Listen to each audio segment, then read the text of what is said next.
The entire Moonhowl pack has assembled in the sacred grove, nearly 500 wolves in their human forms arranged in concentric circles around the massive bonfire that dances and crackles toward the heavens. The flames cast shifting shadows across faces marked by anticipation and reverence. For tonight is no ordinary ceremony. Tonight, their future alpha will discover his destined mate, the one chosen by the moon goddess herself to stand beside him and help guide their people into a new era of strength and unity. At the center of it all stands Fallon Darkwater, alpha heir whose very presence seems to bend reality around him with barely contained power. He is everything an alpha should be: tall and imposing, with hair as black as a moonless night and eyes like polished amber that seem to glow with inner fire. His features are sharp and predatory, speaking of generations of pure alpha bloodline. And when he moves, it's with the fluid grace of a born hunter who has never known defeat or doubt. The pack looks to him not just with respect, but with the kind of reverence reserved for those destined to reshape the world according to their vision. But there's something cold about Fallon, something calculating that has always made those around him feel like pieces on a board game rather than individuals worthy of consideration. His ambitions are legendary throughout the territory. He doesn't just want to lead the Moonhowl pack. He wants to unite all werewolf communities under his rule, to establish a hierarchy where alphas reign supreme and all other designations exist solely to serve their betters. His vision of strength is absolute, uncompromising, and utterly ruthless toward anything he perceives as weakness or inefficiency. At the edge of the sacred circle, partially hidden in the shadows cast by the ancient trees, stands Kiri's Nightborn. At 26, he possesses a quiet beauty that has always set him apart from the other Omegas in their territory.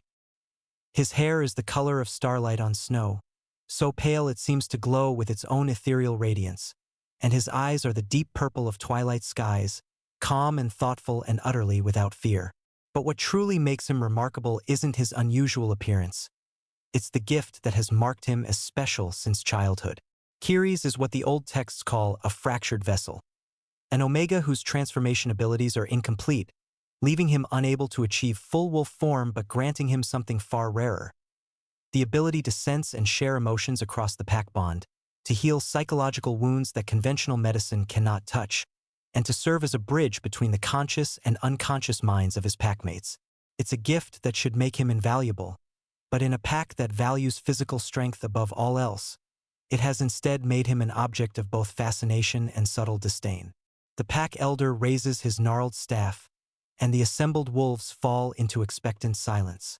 His voice carries the weight of centuries as he speaks the ritual words that have been unchanged since the founding of their community. Tonight, under the blessing of the full moon, the goddess will reveal the sacred bonds that unite Alpha to Omega in eternal partnership. Let those called by fate step forward and embrace their destiny. Let the strong be joined with the perfect complement, and let our bloodlines be strengthened by divine will. Kiri's feels something stir in his chest, a pulling sensation that grows stronger with each heartbeat. Around the circle, other wolves are beginning to move, drawn by invisible threads toward their destined partners. The air is thick with anticipation, with the electric charge that comes when destiny is about to be fulfilled. But as the pull grows stronger, Kiri's realizes with a mixture of dread and impossible hope exactly where it's leading him. The invisible thread of fate is drawing him inexorably toward the center of the circle, toward Fallon. The realization hits him like a thunderbolt. Of all the alphas in their territory, of all the possible matches the moon goddess could have chosen, his fated mate is the one wolf whose vision of werewolf society he has always found deeply troubling. The irony is almost too bitter to comprehend. The Omega who has spent his life questioning the rigid hierarchy that defines their world, bound by fate to the Alpha who represents everything he fears about unchecked power and ambition. But the pull is undeniable, growing stronger with each passing second until he can feel it in his bones, in the very essence of his being. The silver thread of their bond becomes visible in the moonlight, stretching between them like spun starlight, pulsing with energy that speaks of destiny fulfilled and futures intertwined. This is the moment that will define the rest of his life, for better or worse. Kiri's takes a step forward, then another, his bare feet silent on the soft earth carpeted with fallen leaves. He can feel the eyes of the entire pack upon him, can sense their shock and excitement as they realize what's happening. The fractured vessel Omega, the one whose gifts have always made him an outsider, walking toward their future alpha as if pulled by the moon goddess herself.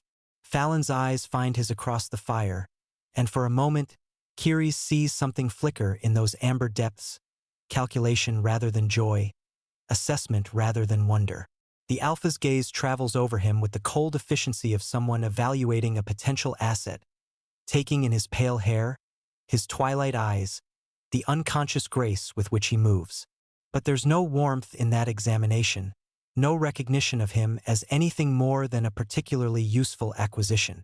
The silver thread of their bond pulses with energy as Kiri's draws closer, and he can see other pack members beginning to whisper among themselves. This pairing makes perfect political sense. Their future alpha bonded to an omega whose rare gifts could strengthen the pack's psychological unity and provide advantages that no amount of physical prowess could match. The strategic implications are staggering.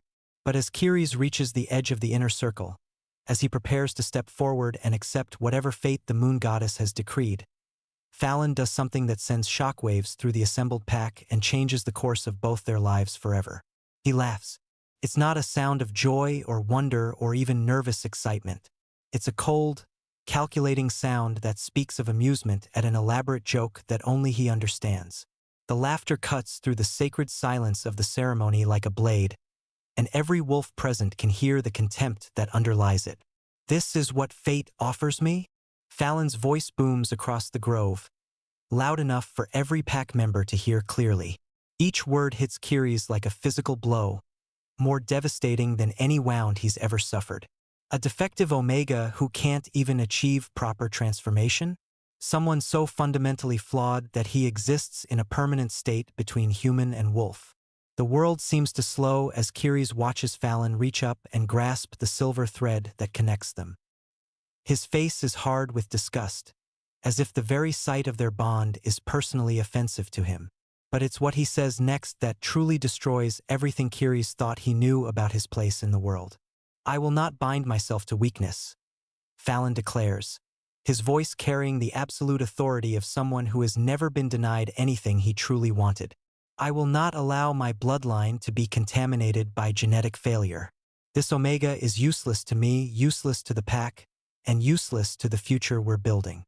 With one sharp, deliberate motion, he tears the sacred bond apart and casts the broken pieces into the fire. The flames consume them greedily, leaving nothing but ash and the acrid smell of burned magic. The severing of a fated bond is considered one of the most heinous acts possible in werewolf society, a violation of the natural order that brings shame upon both participants and their entire bloodlines. But it's clear that Fallon feels no shame. If anything, he looks satisfied, as if he's just solved an annoying problem through decisive leadership.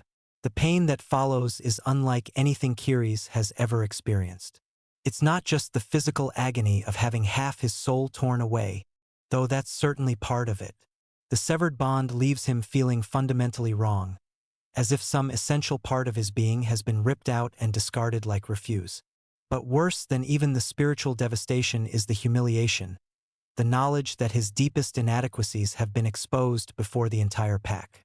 Through the pack link, he can feel the shock and pity of the gathered wolves, their emotions washing over him in waves that threaten to drown him completely.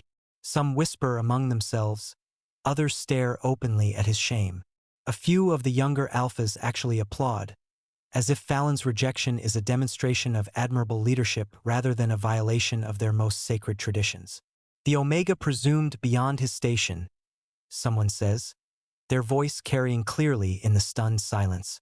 "Did he really think his broken gifts made him worthy of our future alpha? His bloodline must be tainted." Another voice adds with cruel satisfaction, "How else could the moon goddess make such an obvious error in judgment?" But the cruelest cut comes from Fallon himself, who steps closer to Kiri's with the predatory grace of a wolf circling wounded prey. "You stand there looking surprised, as if you actually believed you could be worthy of an alpha's attention," he says, his voice pitched low but still audible to the entire gathering. "Your fractured nature isn't a gift. It's a genetic defect that weakens everything it touches. He gestures dismissively at Kiri's pale hair, his twilight eyes, the empathic abilities that have made him both valued and feared throughout his life. Beauty without strength is meaningless. Gifts without proper alpha guidance are dangerous. You're nothing but a flawed omega who needs to learn his proper place in the natural order. The pack elder steps forward, his ancient face grave with the weight of what has just occurred. Kiri's night born, he says, and his voice carries both sorrow and the inexorable force of law. You have been rejected by your fated mate in sacred ceremony. By the ancient traditions that govern our people, you are no longer welcome in this territory. You have until dawn to gather your possessions and leave our lands, never to return. But the humiliation doesn't end there. As word of his rejection spreads through the assembled pack, Kiri's finds himself facing a level of hostility that goes far beyond the simple enforcement of exile.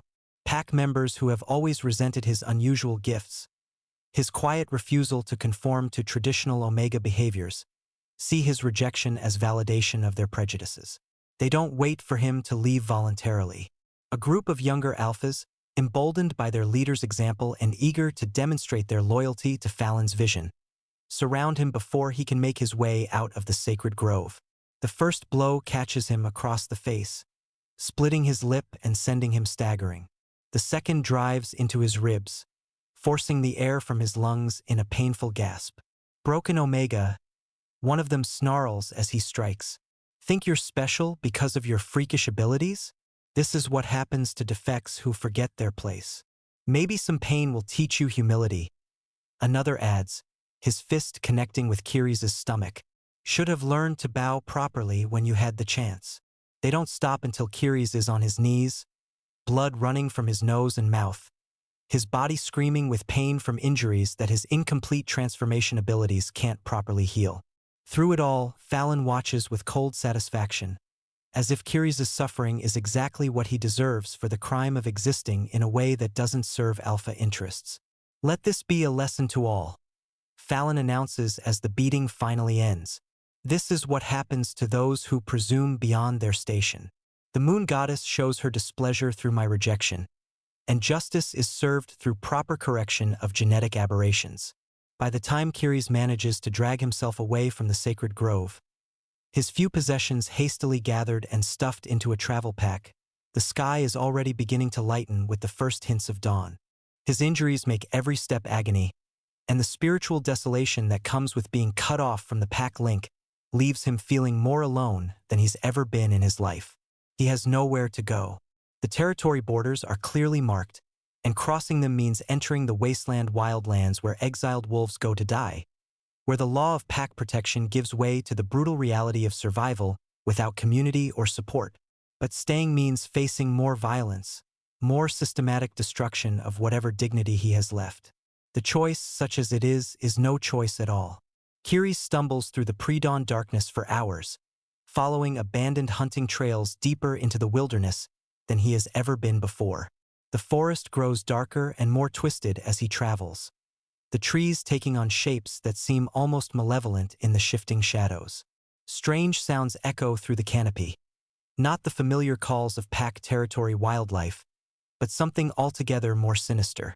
This is the cursed forest, the borderland between werewolf territory and the domain of things that hunt supernatural creatures for sport and profit. It's a place where the natural order breaks down, where magic flows in unpredictable currents that can twist reality itself. Most wolves avoid it instinctively, their heightened senses warning them away from dangers they can't fully understand. But Kiri's no longer has the luxury of choice. His injuries are worse than he initially thought, and without proper medical attention, infection is a real possibility. His incomplete transformation abilities, always more of a hindrance than a help, leave him vulnerable in ways that a full werewolf would never have to worry about. It's on his second day in the cursed forest, weak from blood loss and barely able to walk, that the hunters find him. They emerge from the underbrush like predators who have been tracking him for hours, and perhaps they have. These aren't wolves or any other kind of supernatural creature. They're humans, but of a particular type that makes them far more dangerous than ordinary mortals. They're equipped with weapons designed specifically for capturing magical beings, and their movements speak of professional expertise in dealing with creatures far stronger and faster than themselves. Well, the leader says as his team surrounds the exhausted Kiris. What do we have here? A werewolf, and not just any werewolf. Look at that coloring, boys. You don't see hair like that every day. Is he injured? One of the others asks, noting the bruises and cuts that still mark Kiris's face and body. Nothing that won't heal with proper care. The leader replies with the casual indifference of someone who has seen far worse. And those eyes, there's something different about this one. Valuable different. They don't hurt him beyond what's necessary to subdue and transport him safely. After all, damaged goods bring lower prices, and they're professionals with reputations to maintain. But the iron shackles they clamp around his wrists and ankles burn against his skin with cold fire, and the cage they load him into for transport is barely large enough for him to lie down.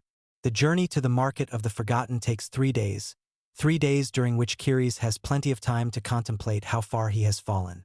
A week ago, he had been a respected member of his pack with a secure place in the world, even if it wasn't always comfortable. Now he's merchandise, a piece of exotic livestock to be sold to the highest bidder with no more consideration for his wishes than would be given to a particularly valuable horse. The market of the Forgotten itself is a revelation in supernatural depravity that exists in the spaces between civilized lands. Set up in the ruins of an ancient amphitheater deep in the contested borderlands, it caters to buyers from across the known world who come seeking creatures and artifacts that can't be acquired through legal means. Demons browse for rare soul bonds, vampire lords examine captured werewolves for their blood quality, and wealthy humans bid on everything from phoenix tears to bottled dragon breath. And in the center of it all, displayed on raised platforms like prize livestock, are the sentient beings deemed too valuable to kill but too dangerous to leave free. Werewolves certainly, but also captured fey nobles, bound djinns seething with impotent rage, and other creatures whose very existence challenges the boundaries between myth and reality. Kiris is placed on one of the premium platforms, his pale hair and twilight eyes drawing immediate attention from potential buyers. A placard beside his cage advertises his most valuable features in clinical terms that reduce his life and identity to a list of marketable assets. Lot 47. The auction master announces to the gathered crowd when bidding begins. A werewolf omega of rare fractured vessel variety. Note the distinctive telepathic resonance even in his current distressed state. Incomplete transformation syndrome makes him ideal for specialized applications. Bidding starts at 800 gold imperial. The bidding is spirited but brief. Most potential buyers are intrigued by his unusual characteristics but put off by the complications that come with managing a werewolf, even a damaged one. Others seem more interested in lots that come with fewer questions about their acquisition or fewer risks of escape attempts. It's when the bidding begins to slow, when it looks like Kiris might be sold to a sweaty human merchant whose eyes linger on him in ways that make his skin crawl, that a new voice enters the auction with devastating effect. 2,000 gold imperial. The voice cuts through the noise of the market like a blade forged from shadow and starlight, carrying an authority that makes every conversation stop and every head turn. The speaker is tall and lean, dressed in clothes that manage to be both elegant and practical, but it's his presence that commands immediate attention. Everything about him speaks of power that exists outside normal categories, not the crude dominance of physical strength, but something far more sophisticated and infinitely more dangerous. Ragnall Vermeer. Someone whispers, and the name spreads through the crowd like wildfire. Even Kiris, isolated as he has been, knows the stories. The demon lord of the Obsidian Citadel, ancient being who has survived the rise and fall of empires, master of magics that blur the line between scholarship and sorcery. He who treats with kings and angels as equals, who has never once been known to participate in the crude commerce of the slave markets. Sir, the auction master says, and his voice carries a deference that he has shown to no other buyer. We're honored by your presence, but perhaps you'd be interested in Lot 52? The bound djinn has already been properly contained and would require far less. I want the werewolf, Ragnall says simply, and his voice carries undertones that make it clear the discussion is over. The fractured vessel Omega. Name your price and complete the transaction. The bidding stands at 900 gold imperial from Master Cornelius. The auction master says quickly, gesturing toward the sweaty merchant. If you'd like to. 2,000 gold imperial, Ragnall repeats. And this time there's something in his voice that makes several nearby buyers take involuntary steps backward. Final offer. The silence that follows is absolute. 2,000 gold imperial is more than most kingdoms see in a year, enough to fund armies or build cities. For a single Omega, no matter how unusual, it's an astronomical sum that speaks either of incomprehensible wealth or complete madness. Sold. The auction master says quickly, before anyone can recover enough to object or question the transaction. Lot 47 to Lord Ragnall Vermeer for 2,000 gold imperial. As ownership papers change hands and the legal formalities are completed with practiced efficiency, Kyries finds himself studying his new owner with a mixture of curiosity and resignation. Ragnall Vermeer moves with fluid grace that speaks of centuries of experience, but there's something different about his bearing that sets him apart from every other powerful being Kyries has encountered. Where Fallon projected dominance through aggression and intimidation, Ragnall's authority seems to come from a deeper source, as if he's so secure in his power that he doesn't need to constantly prove it to others. His features are sharp and aristocratic, but marked by a kind of weariness that speaks of having seen too much over too many years. Most intriguingly, his eyes hold depths that suggest intelligence and perhaps even compassion, though both are carefully controlled and sparingly revealed. Come, Ragnall says once the transaction is complete, and his voice is neither cruel nor kind, simply matter of fact. We have a long journey ahead of us, and there are preparations to be made. The journey to the Obsidian Citadel takes them through landscapes that seem to exist outside the normal flow of time and space. They travel not by conventional means, but through methods that Kyries doesn't fully understand. One moment they're walking through a forest that looks perfectly ordinary.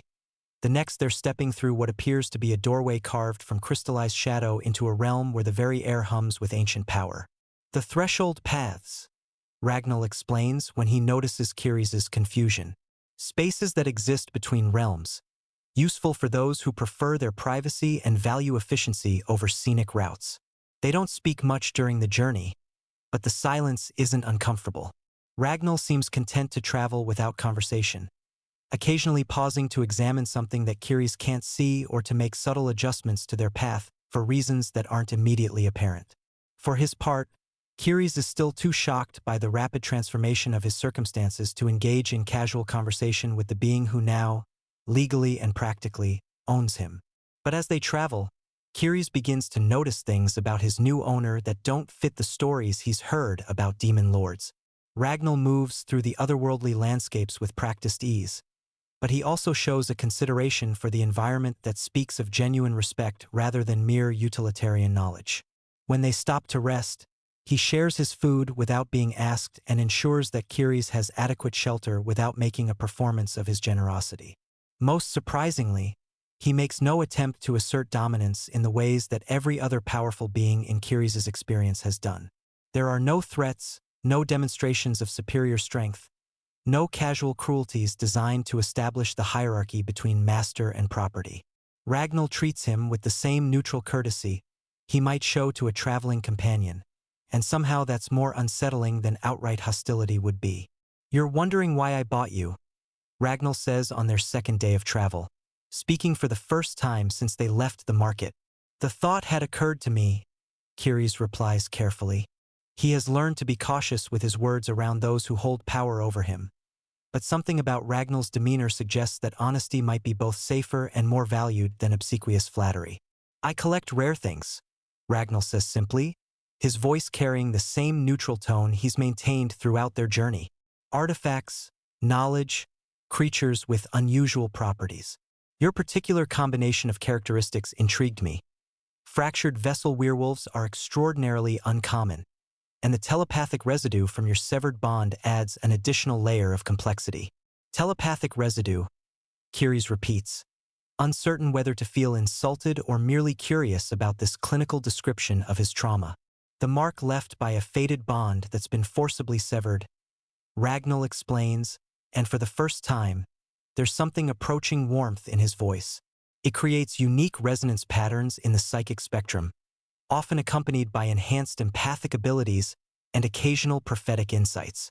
Fascinating from a scholarly perspective. The observation catches Kiri's off guard.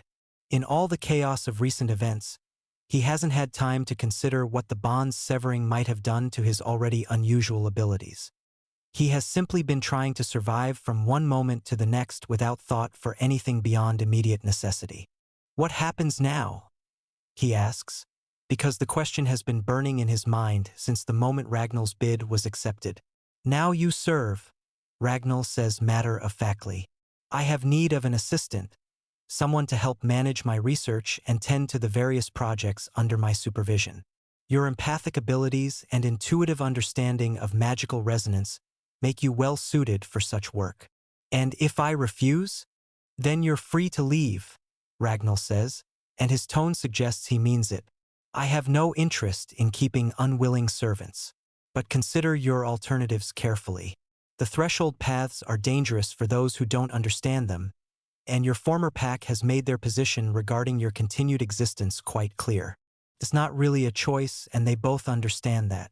But there's something in the way Ragnall presents it, in his acknowledgement of Kiri's right to refuse, that makes the arrangement feel less like slavery and more like a practical necessity with terms that could theoretically be renegotiated. I'll serve, Kiri says finally, but I won't be broken. I won't pretend to be something I'm not just to make you more comfortable with having me around. Good, Ragnall replies, and there's unmistakable approval in his voice. Broken things are of limited utility, and pretense is exhausting for everyone involved. The Obsidian Citadel, when they finally reach it, defies every expectation Kiri's had formed about demonic architecture. Built into the heart of a mountain that rises impossibly tall into cloudless skies, the structure seems to be part natural formation and part deliberate construction. Towers carved from black stone spiral upward like frozen flames, connected by bridges that span vast chasms and courtyards that exist on multiple levels simultaneously. But it's not just the architecture that takes Kiri's breath away. The entire complex pulses with life and purpose in ways that speak of careful cultivation over centuries. Gardens flourish in impossible places, filled with plants that seem to exist partially in this realm and partially in others. Water flows in patterns that defy conventional physics, sometimes flowing uphill or forming spirals that hang in midair without any visible support. Welcome to your new home, Ragnall says as they approach the main entrance. Massive doors carved with scenes that seem to move and shift when viewed peripherally. For as long as you choose to stay. Inside, the citadel is even more impressive.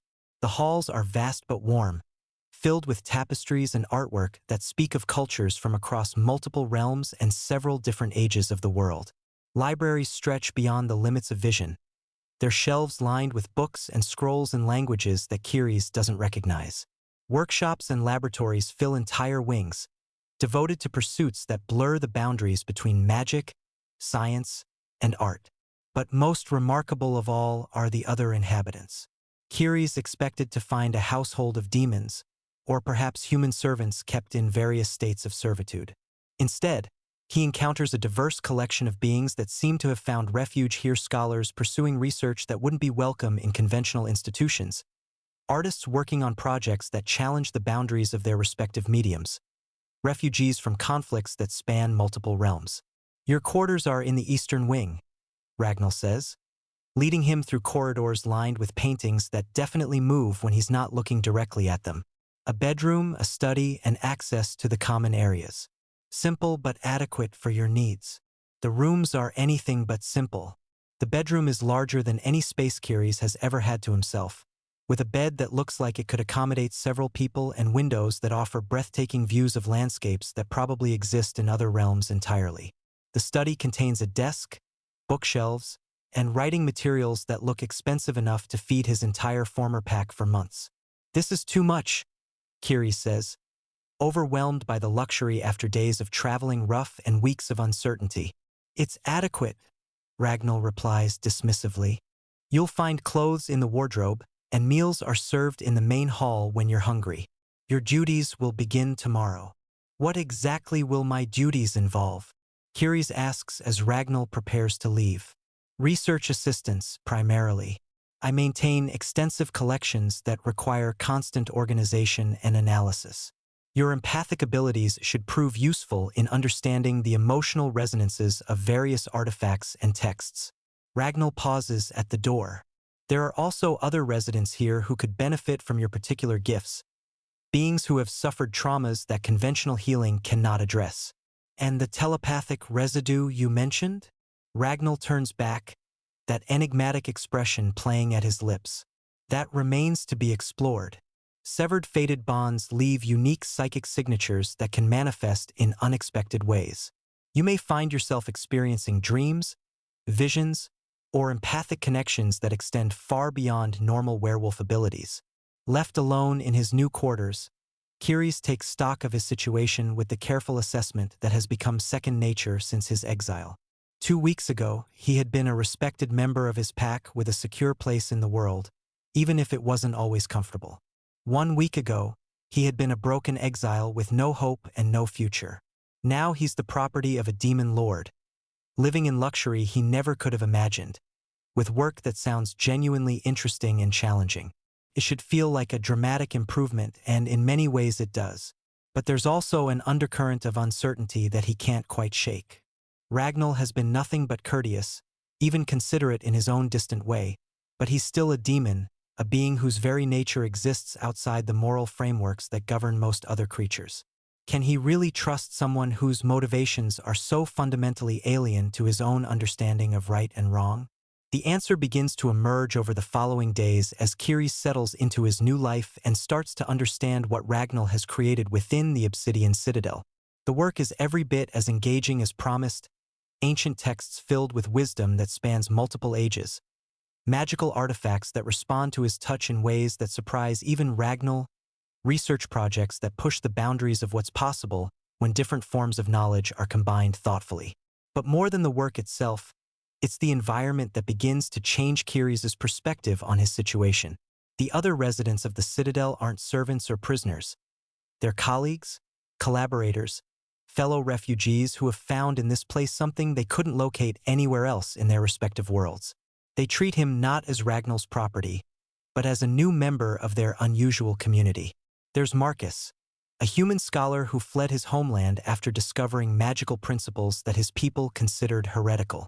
He spends his days in the libraries, working to preserve knowledge that would otherwise be lost to religious persecution and political upheaval. There's Finn, a young djinn who was cast out by his own kind for refusing to honor binding contracts that he considered immoral. His expertise in elemental magic has proven invaluable in maintaining the Citadel's environmental systems. Most intriguingly, there's Theo, a vampire who arrived at the Citadel centuries ago as a refugee from clan warfare and never left. His perspective on long-term survival and adaptation has made him something of an informal counselor for newcomers struggling to adjust to their changed circumstances. Ragnall collects broken things. Theo tells Kiris during one of their conversations in the Citadel's common areas, but not to keep them broken. He's interested in how they heal, how they adapt, how they become something stronger than they were before their trauma. Is that what I am? Kiris asks. A broken thing to be studied? We're all broken in one way or another. Theo replies with the gentle wisdom that comes from centuries of observation. The question is whether we let our brokenness define us or whether we use it as raw material for building something better. As autumn turns to winter, Kiris begins to notice subtle changes in his relationship with Ragnall that go beyond the simple dynamic of master and servant.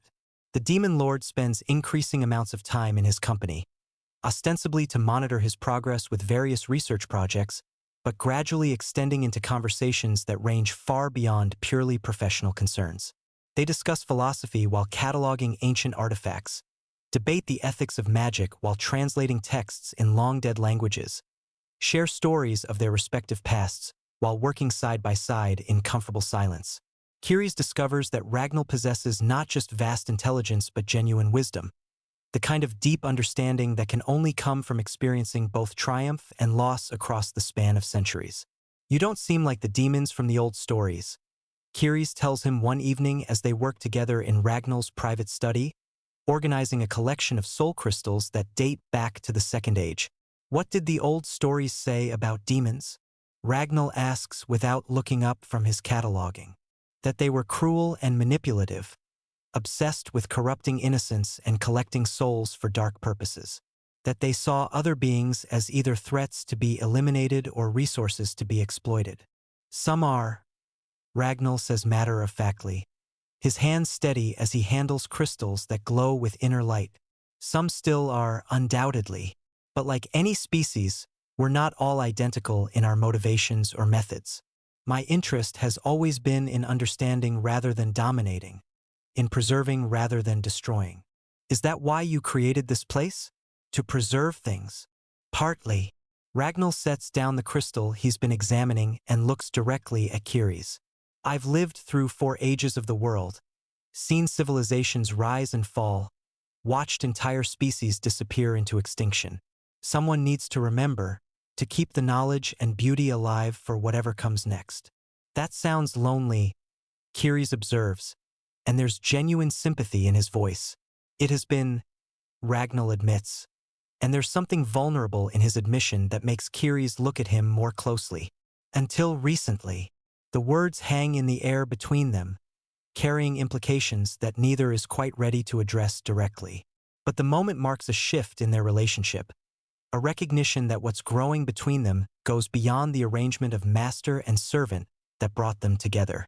It's during one of winter's fiercest storms that everything changes between them. Kyries has been working late in the artifact preservation laboratory, helping to stabilize a collection of emotion crystals that require constant monitoring during their restoration process. When he finally finishes and makes his way back toward his quarters, he's exhausted enough that he doesn't immediately notice the figure collapsed in the corridor outside his door. Ragnall is unconscious, his normally perfect composure shattered by whatever has rendered him helpless. There's no obvious injury, but his breathing is shallow and irregular, and his skin has taken on a grayish pallor that speaks of serious magical exhaustion or poisoning. Most concerning of all, his form seems to flicker occasionally between his normal appearance and something more obviously demonic, as if his control over his shape is failing. Ragnall! Kyries drops to his knees beside the demon lord, his hands moving automatically to check for obvious injuries or signs of immediate danger. What happened? Are you hurt? Soul hunters, Ragnall manages to whisper, his eyes struggling to focus. Found one of the threshold entrances. Had to collapse it before they could enter the citadel. The backlash. Up close, Kyries can see that Ragnall's condition is worse than it initially appeared. The magical backlash from destroying a threshold entrance has left him drained in ways that go far beyond simple exhaustion. His life force itself seems dimmed, as if the very essence of his being has been depleted by the effort required to protect their sanctuary. Come on, Kyries says, slipping his arms around Ragnall's waist to support him. Let's get you inside. You need rest and recovery time. I'll regenerate, Ragnall protests weakly, but he doesn't resist as Kyries helps him into the sitting room and settles him into one of the comfortable chairs. Demons always regenerate, given sufficient time and energy. Not if you've overtaxed your life force, Kyries says firmly, already moving to gather supplies and materials that might help with magical exhaustion. And definitely not if you collapse completely before your natural healing can begin. Treating a demon's magical depletion proves to be unlike anything Kyries has experienced before. The condition is complex and dangerous, affecting not just Ragnall's physical form, but the fundamental energies that maintain his existence across multiple realms. But Kyries' fractured vessel abilities give him insights into energy manipulation that he's never had occasion to use, and his empathic connection allows him to understand exactly how the depletion is affecting Ragnall's essential self. The healing process is delicate work, requiring Kyries to share some of his own life force to stabilize Ragnall's condition, while his natural regeneration slowly kicks in. It's exhausting and potentially dangerous, but Kyries finds himself completely focused on the task, driven by a protective instinct that has nothing to do with duty or obligation. There, Kyries says hours later, sitting back with relief as color begins to return to Ragnall's features. That should stabilize you. How do you feel? Better, Ragnall says, and indeed, his voice is stronger than it's been since Kiri's found him. Much better. Thank you. You don't need to thank me, Kiri says, beginning to clean up the materials he's used. Anyone would have. No, Ragnall interrupts, his hand catching Kiri's wrist with surprising strength. Not anyone. Most beings would have seen a weakened demon as an opportunity to be exploited, a chance to demand concessions or escape. You simply helped. There's something in his voice that makes Kiri's look at him more closely. In Ragnall's eyes, he sees emotions that take his breath away. Gratitude. Yes, but also something deeper. Something that makes his heart race in a way that has nothing to do with fear or exhaustion. Ragnall, Kiri's begins, not sure what he wants to say. You're remarkable, Ragnall whispers, his free hand reaching up to touch Kiri's face with infinite gentleness. So compassionate, so selfless. How could anyone reject you? How could anyone fail to see the incredible person you are? The words break something open in Kiri's chest, some carefully constructed wall that he's been hiding behind since his rejection and exile. All the pain, all the loneliness, all the desperate hope that he's been trying to suppress comes rushing to the surface in a wave that threatens to overwhelm him completely. Don't, he says, his voice breaking with emotion. Please don't say things like that if you don't mean them. I can't handle any more rejection. I mean every word, Ragnall says, sitting up despite his recent ordeal. Kiri's, these past months, having you here, working with you, watching you heal others with such grace and wisdom. It's been the happiest I've been in centuries. You've brought warmth into a life that had grown cold with too much solitude. I'm just a fractured vessel, Kiri's protests, tears beginning to stream down his face. I'm nobody special. I'm defective, useless, rejected. You're perfect, Ragnall interrupts, his hands framing Kiri's face with reverent care. You're intelligent and kind and stronger than you know. You're curious about the world, passionate about helping others, gentle with every being you encounter. You're exactly what I never knew I was looking for. The kiss that follows is soft and tentative, as if Ragnall is afraid that Kiri's might pull away or reject his advance. But instead of retreating, Kiri's leans into the touch, his hands coming up to rest on Ragnall's chest. He can feel the demon's heartbeat beneath his palms, strong and steady and utterly alive. The kiss deepens gradually, becoming more urgent, more desperate, as months of unspoken attraction and growing affection finally find their voice. When they finally break apart, both of them are breathing hard, their faces flushed with desire and emotion that can no longer be denied or suppressed. I love you, Ragnall says, the words coming out in a rush as if he's afraid that hesitation might rob him of courage. I know it's complicated. I know we come from different worlds with different expectations, but I can't keep pretending that what I feel for you is just appreciation or professional interest. I love you, Kiri's. I love your mind, your heart, your courage, your incredible capacity for compassion. I love you too, Kiri's whispers, his voice thick with tears of joy rather than sorrow. I tried not to. I tried to tell myself it was just gratitude or dependency, but I can't deny it anymore. You've given me everything. A home, a purpose, respect, care. You've made me feel valuable again when I thought I was worthless. You were never worthless, Ragnall says fiercely, pulling Kiri's closer. Your pack was blind. Your former mate was a fool. And anyone who couldn't see your worth deserves nothing but pity for their stupidity. What follows is the most beautiful night of Kiri's life. Ragnall makes love to him with a tenderness that leaves him breathless, treating his body like something precious and sacred rather than just a source of physical pleasure. The demon's touch is warm against his skin, his strength carefully controlled to avoid causing any harm. Every kiss, every caress, every whispered endearment reinforces the message that Kiri's is loved, valued, cherished exactly as he is. Mine, Ragnall whispers against his throat as they move together in perfect harmony. My heart, my light, my chosen one. Yours, Kyries agrees, arching beneath him as pleasure builds to heights he never imagined possible. Always yours.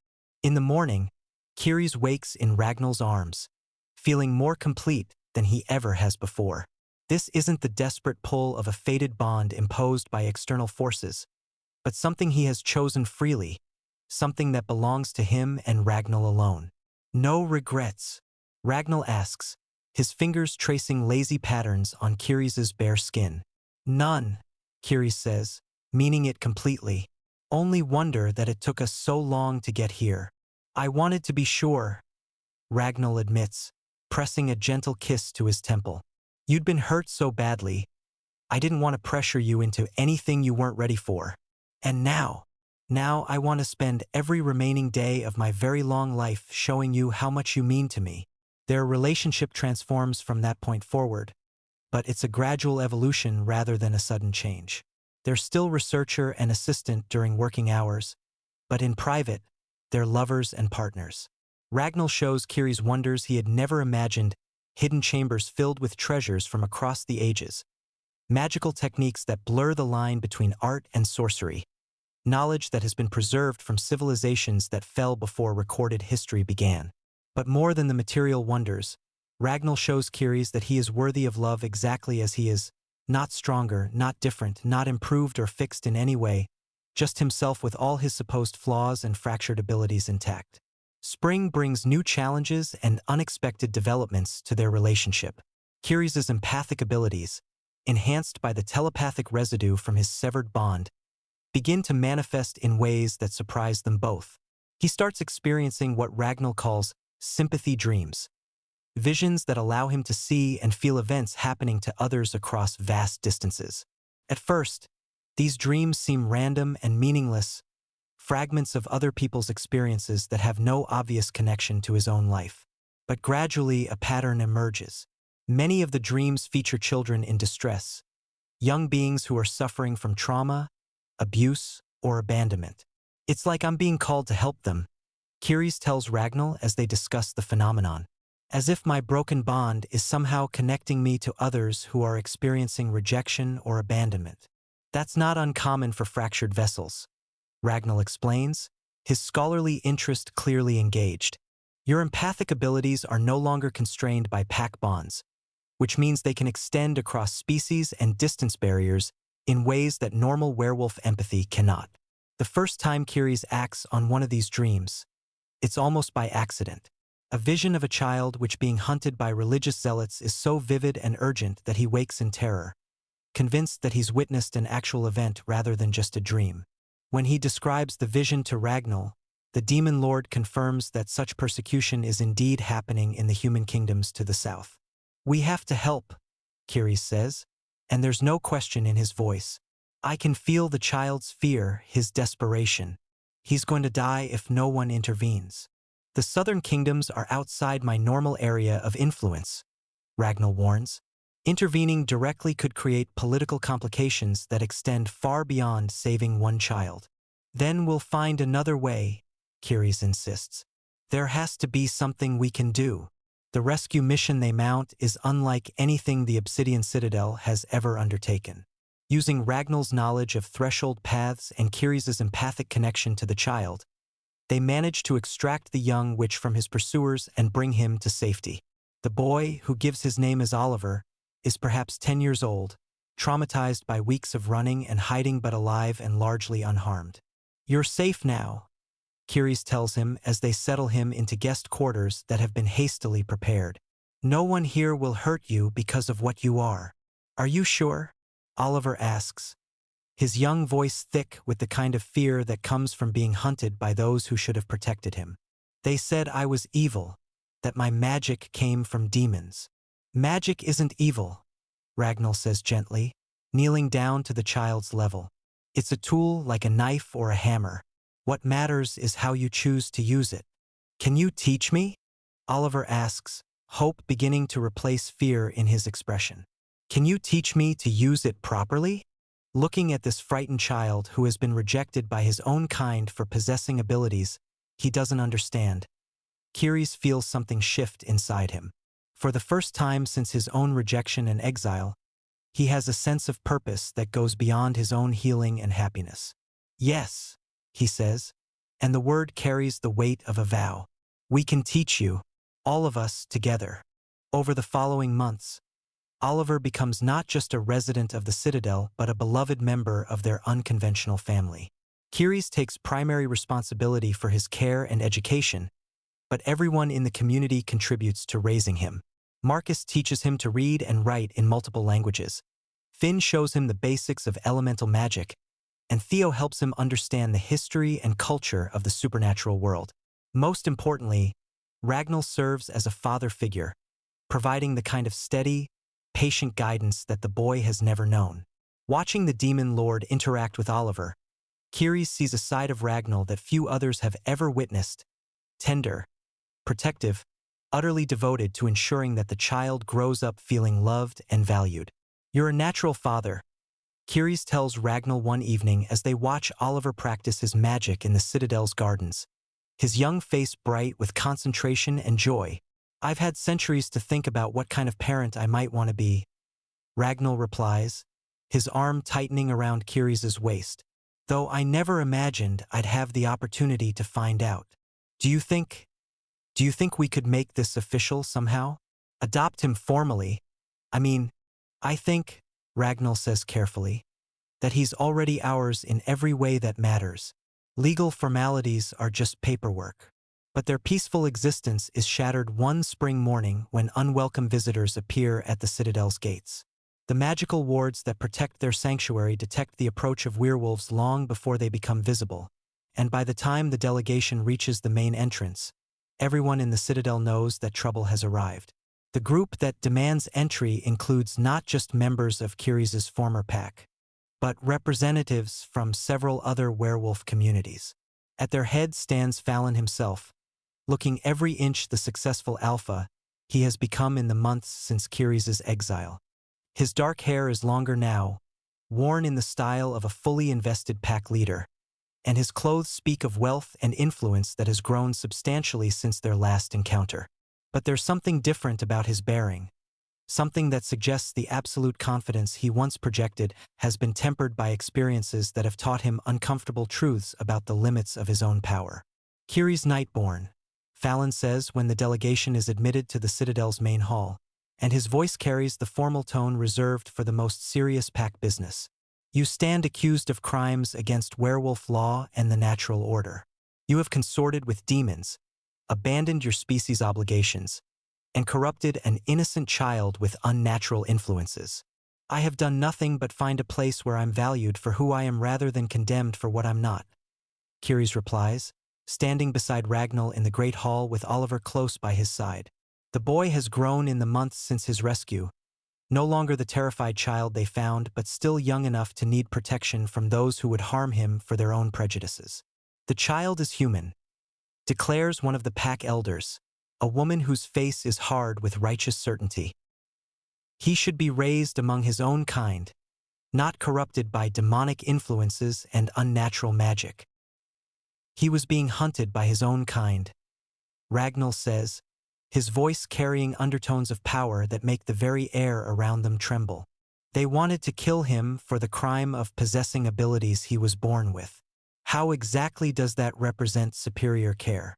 That is not our concern, Fallon says, though there's something uncomfortable in his voice. Our concern is with Kyries and his violations of natural law. He has abandoned his werewolf heritage, rejected his proper role in the order of things, and aligned himself with creatures that exist outside the natural world. I was rejected, Kyries reminds him, his voice carrying a heat that makes several pack members step back involuntarily. You cast me out, remember? You declared me unworthy, defective, useless. What claim do you have to dictate my choices now? The claim of blood, the elder says implacably. The claim of species loyalty. The claim of responsibility to prevent the corruption of the innocent. And what of the claim of love? Ragnall asks, his form beginning to shift slightly as his human disguise becomes less stable. What of the claim of those who chose to value him when his own kind cast him aside? What of the claim of family built on affection rather than biological accident? The argument might have escalated into violence, but Oliver chooses that moment to step forward, his young voice cutting through the tension with startling clarity. "They hurt me," he says, looking directly at the pack delegation. "The humans in my village, they hurt me because I could do magic. They said I was evil, that I deserved to die. But Kiri's saved me, and Lord Ragnall taught me that my magic isn't evil, it's just different." The simple honesty of the child's words seems to deflate some of the righteousness that has driven the werewolf delegation. Several of them exchange uncomfortable glances, clearly struggling to reconcile their abstract principles with the reality of a young boy who has obviously thrived under the care they've come to condemn. "The child has been corrupted," Fallon says, but his voice lacks its earlier conviction. "Exposed to influences that no human should experience." "Has he?" Kiri's challenges. "Look at him, Fallon. Really look at him. Does he seem corrupted to you? Does he seem damaged or twisted or harmed in any way?" Oliver stands tall and straight, his young face bright with intelligence and confidence. There's nothing dark or sinister about him, nothing that suggests he's been exposed to malevolent influences. If anything, he radiates the kind of healthy happiness that can only come from being loved unconditionally and encouraged to develop his full potential. "He seems," Fallon begins, then stops, clearly struggling with what he's seeing versus what he expected to find. "He seems like a child who's been given everything he needs to grow into a good and capable adult," Kiri's finishes. "Love, guidance, education, acceptance. Everything that his own people denied him." "And what of your werewolf obligations?" the elder demands, bringing the conversation back to their original accusations. "What of your duty to your species, your responsibility to strengthen the pack rather than abandoning it?" "What werewolf obligations?" Kiri's asks, his voice rising with genuine anger. "You made it very clear that I had no place among werewolves, no value to the pack, no worth as a member of my own species. You can't reject someone completely and then demand that they honor obligations to people who want nothing to do with them." The truth of his words hangs in the air like an accusation, and Kiris can see their impact in the faces of the delegation. Because what he's saying is undeniably accurate. They did reject him, not for any crime or moral failing, but simply because he didn't conform to their narrow definition of what a werewolf should be. "We made mistakes," Fallon admits suddenly, the words seeming to be torn from him against his will. "I made mistakes. The rejection. It was wrong. You deserved better." "Yes, I did," Kiris agrees simply. "But the time for acknowledging that has passed. I've built a new life now, with people who value me for who I am rather than condemning me for who I'm not." "It's not too late," Fallon says, and there's something desperate in his voice now. "You could come home, take your rightful place. The pack has learned, grown. We understand now that strength comes in many forms." "Do you?" Kiris asks quietly. "Because if that were true, you wouldn't be here demanding that I abandon the family I've chosen, the life I've built, the child I'm raising. You'd be celebrating the fact that I survived your rejection and found happiness despite everything you did to destroy me." The silence that follows is heavy with unspoken truths and uncomfortable realizations. The werewolf delegation has come expecting to find corruption and darkness, expecting to rescue Kiris from demonic influence and return him to his proper place in the natural order. Instead, they found a thriving community, a healthy child, and a man who has clearly found peace and purpose in defying everything they believe about how the world should work. The pack will not accept this, the elder warns, though her voice has lost much of its earlier authority. There will be consequences for defying natural law. Then the pack will have to learn to live with disappointment, Ragnall says, his voice carrying the kind of quiet authority that comes from being old enough to have seen empires rise and fall. "Because I will not allow my family to be torn apart by those who have already demonstrated their inability to recognize worth when they see it." "Your family?" Fallon repeats, and there's something broken in his voice. "You really see this as your family?" "Yes," Kiris says without hesitation. "Not the family I was born into, but the family I chose and that chose me in return." not bound by blood or species or ancient obligations, but by love and mutual respect and shared commitment to each other's well-being. As if to emphasize his words, Oliver moves to stand between Ceres and Ragnall, his small hands reaching out to take theirs. The gesture is simple but powerful, a child claiming his parents, demonstrating the bonds that hold their unusual household together. "We choose each other," Oliver says with the absolute certainty that only children possess. "Every day we choose to be a family. Isn't that better than being stuck with people who don't want you?" The innocence and wisdom in his words seems to pierce through even the pack's carefully constructed justifications. Several of the werewolves exchange glances that speak of doubt and growing uncertainty about the righteousness of their mission. "You were supposed to be one of us," Fallon says quietly, his eyes fixed on Ceres with something that might be regret. "You were supposed to stand beside me, help me lead our people into a new era. I was supposed to submit to your vision of what that era should look like," Ceres corrects. "To use my abilities in service of your ambitions rather than my own convictions. To be a tool for your advancement rather than a person with my own dreams and goals." "I see that now," Fallon admits, pain evident in his voice. "I see a lot of things now that I was too proud and too certain to see before. But it's too late, isn't it? Too late for apologies. Too late for second chances." "It's too late for us," Ceres agrees. "The bond that was broken can't be repaired, and the trust that was shattered can't be rebuilt. But it's not too late for you to become the kind of leader your people actually need rather than the kind you think they want. And if we leave you alone, if we accept that you've chosen a different path, then you'll be showing the first wisdom you've demonstrated since I've known you," Ragnall says, "and perhaps proving that werewolves are capable of growth and change after all." The delegation stays for 2 more days, ostensibly to rest before the long journey home, but actually to observe the life that Ceres and Ragnall have built together. They watch as their unusual family goes about their daily routines, tending to research projects, maintaining the Citadel's complex systems, caring for Oliver and the other residents who have found refuge here. Most importantly, they see how Oliver is being raised, surrounded by love and acceptance, and exposed to a diversity of beings and ideas that no traditional community could provide. The boy is obviously thriving, his magical abilities developing under careful guidance while his character is shaped by adults who value kindness and wisdom over power and conformity. By the time they leave, even the most rigid members of the delegation have to admit that the child is flourishing in ways that would be impossible within the traditional structures they represent. Oliver shows signs of extraordinary empathy and intelligence, his exposure to different cultures and magical traditions giving him perspectives that purely human or werewolf education could never provide. "You were right," Fallon tells Ceres in their final private conversation before the delegation's departure. "About everything. About leadership, about strength, about what really matters in building a life worth living. I wish I had understood these things when it might have made a difference between us." "It did make a difference," Ceres says without anger. "Just not in the way you expected.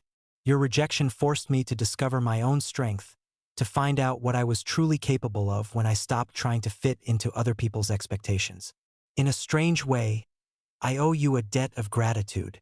"I don't want your gratitude," Fallon says, his voice thick with emotion. I want to be worthy of your respect." "Then earn it," Ceres says simply. "Not from me, but from your pack. Be the leader they deserve rather than the one you think you should be. Value their happiness over your ambitions. Protect their right to choose their own paths rather than forcing them to follow yours." The pack's departure marks the end of one chapter in Ceres's life and the beginning of another. No longer does he have to wonder whether his past will catch up with him, whether old obligations will interfere with his chosen family. The confrontation with Fallon and the pack elders has provided closure in ways he didn't realize he needed. More importantly, it has proven to both him and Ragnall that what they've built together is strong enough to withstand external pressures. Their love isn't just a private arrangement between 2 individuals.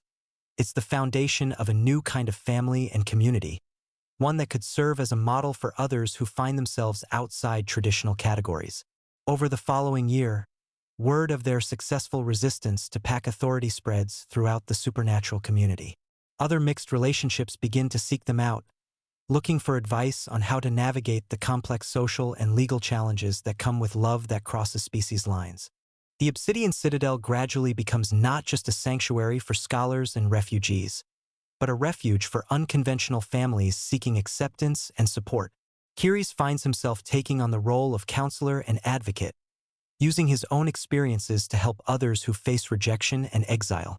His fractured vessel abilities, combined with his hard-won wisdom about survival and adaptation, make him uniquely qualified to guide those who struggle with questions of identity and belonging. We're building something unprecedented, Ragnall observes one evening as they watch Oliver play with a group of other children whose families have found refuge at the Citadel. A community based on choice rather than biology, acceptance rather than conformity. The mixed blood community, Kiri says, using the name that has gradually emerged for their growing network of unconventional families. Where your worth is determined by your character rather than your species. Where love is more important than law, Oliver adds, looking up from the magical construction he's been working on with his friends. Where families get to define themselves. That sounds like a pretty good world to live in, Kiri says, leaning into Ragnall's embrace as they watch their son discover the joy of friendship with others who, like him, exist outside traditional categories. 2 years later, Kiri stands in the Citadel's Great Hall, which has been transformed for a celebration unlike any the fortress has ever hosted. The mixed blood community has grown to encompass dozens of families, hundreds of individuals who have found in their network something they couldn't locate anywhere else in their respective worlds. Tonight, they're celebrating not just the anniversary of the community's founding, but the formal adoption papers that make Oliver legally and officially their son. The boy, now 12 and showing signs of remarkable magical ability, beams with joy as Ragnall presents him with a pendant that marks him as a full member of their family. "You are our son," Ragnall says, his voice carrying across the hall to their assembled friends and chosen family. "Not by accident of birth, but by deliberate choice on all our parts. You belong with us and we belong with you, for as long as any of us choose to maintain these bonds. Forever," Oliver says with absolute certainty, his young voice clear and strong. "I choose forever." Looking around at the community they've helped create, the families they've supported, the children who are growing up believing that love is more important than species and that difference is something to be celebrated rather than feared, Kiris feels a contentment deeper than any he had ever imagined possible. The story that began with rejection and humiliation has become one of acceptance and triumph. The Omega who was deemed defective has helped redefine what it means to be whole. The love that was dismissed as impossible has proven to be the foundation of something revolutionary. "I love you," he tells Ragnall as they stand together watching their son accept congratulations from their extended family. "Both of you, all of you, this whole beautiful, chaotic, impossible family we've created. I love you too," Ragnall replies, his arms encircling both Kiris and Oliver. "You taught me that home isn't a place. It's the people who choose to stay with you through everything. You taught me that strength isn't about power over others, but about the courage to be vulnerable with those who matter. You taught me not just to love," Kiris adds, remembering Ragnall's words from one of their early conversations. "You taught me to exist as myself without apology or compromise." This is their story, a story of rejection transformed into acceptance, exile transformed into homecoming, and fear transformed into the kind of love that makes anything possible. It began with a Mark rejected, with a future destroyed by prejudice and pride. But it culminated in a love that was chosen rather than imposed, built rather than decreed, and strengthened by every challenge it faced. And while their particular tale may be reaching its conclusion, the community they've created continues to grow and evolve. Other families are forming that don't fit traditional molds. Other couples are choosing love over convention. Other children are finding homes where their differences are celebrated rather than feared. The acceptance they've fought for spreads outward in ripples that touch lives they'll never know, changing the world one relationship at a time. In the end, that's what true strength looks like, not the power to force others to conform, but the courage to create space for everyone to be authentically themselves.